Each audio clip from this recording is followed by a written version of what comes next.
Wow, delicious caldereta tomato sauce. Sabi di panitan na ganina. Wala lang. May green peas tayo. Patikman ko si Ate Amra. Hello guys! Welcome back to my YouTube channel. This is Shanak again. So today's vlog, magluluto ako or kami ni Ate Amra ng pork caldereta. So ito yung mga ingredients guys. Instead of tomato paste, gagamit kami ng fresh tomato and then Italian style spaghetti sauce. Meron kami sibuyas, bawang and carrots, bell pepper and potato. Lagyan namin ng green peas special with peanut butter. So ang unang gagawin namin guys is we fry the carrots, bell pepper and potato and then we make a sauce, this one, the fresh tomato. So okay, tara guys, let's go and let's cook na. So ang gagawin natin ngayon guys is iprituhin muna. Namitin muna natin konti. Pwede na natin siyang ilagay. Ayan na. Iprituhin natin siya ha. I-set aside na natin.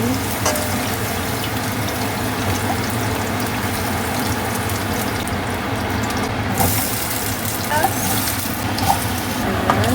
So, fry lang natin. So, after this, i-fry na rin natin ang ating bell pepper. Okay guys, so okay na yung ating patatas. I-set aside na natin. So, ano na siya? I-fry lang natin siya. Then, it's fine. Yung more. Okay. Then, ang ating pepper. So, saglit lang ito guys. And then, kukunin na. Pag meron akong kitchen, Tayo mo or kitchen tray. Ako mag-ani-ani, mapuko kung matigulan na ko nga rin. Next step is yung ating ano natin yung onion? Oh, good. Yes. Yung una talaga yung onion garlic. Yes. Ano yung onion garlic?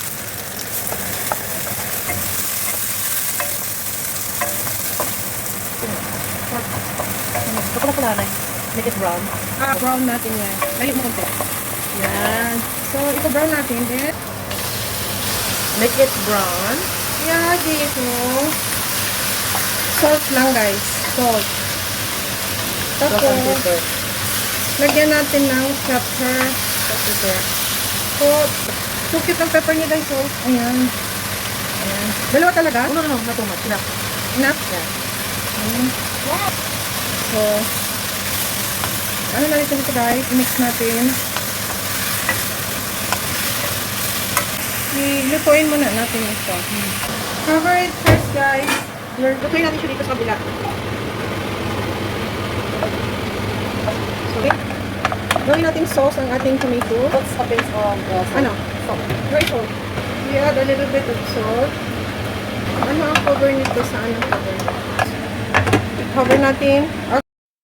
So guys, yung ating tomatoes. So gawin natin siyang paste talaga. Pag wala kayong tomato paste guys, ano ito ang gagawin ninyo? So, latain ninyo yung tomato na fresh. So mas tasty pa siya guys. So okay siya. Open natin yung ating pork. So, kailangan lalabas yung oil niya. Yan.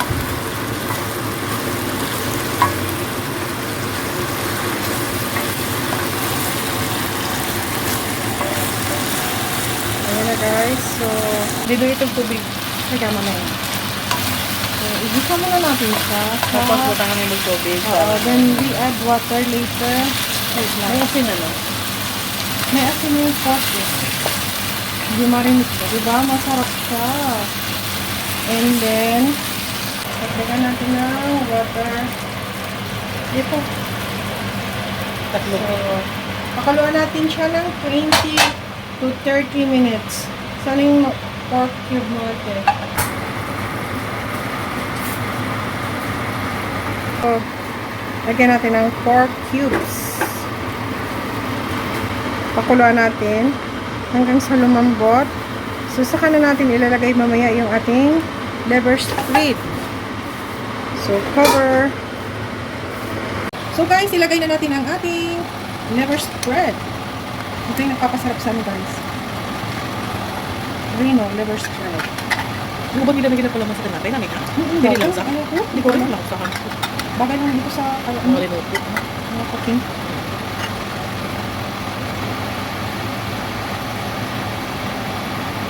Umula na siya. Pagbutangan mo.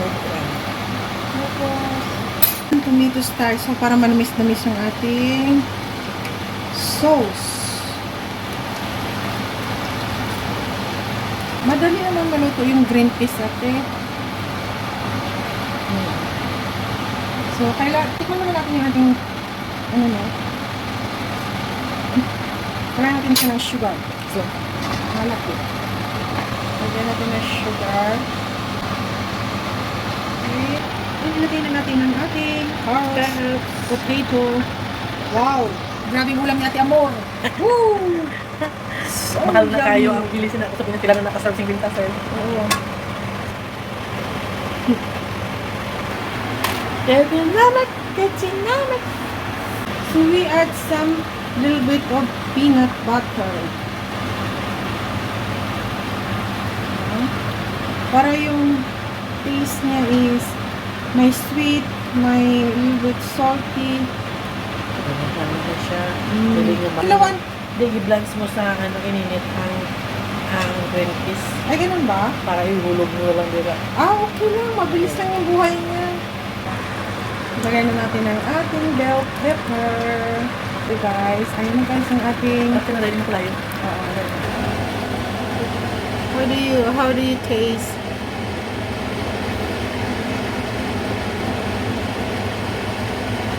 Maganda yung bell pepper na red kasi mas mabango. Masarap siya. Yummy. And then soft. Wow. Ayun guys, ito ang aming caldereta, special caldereta. Guys, fine. Masarap din. Sarap. Kasi yummy. Okay, thank you for watching guys. So kain tayo. Kain muna tayo guys. Ha?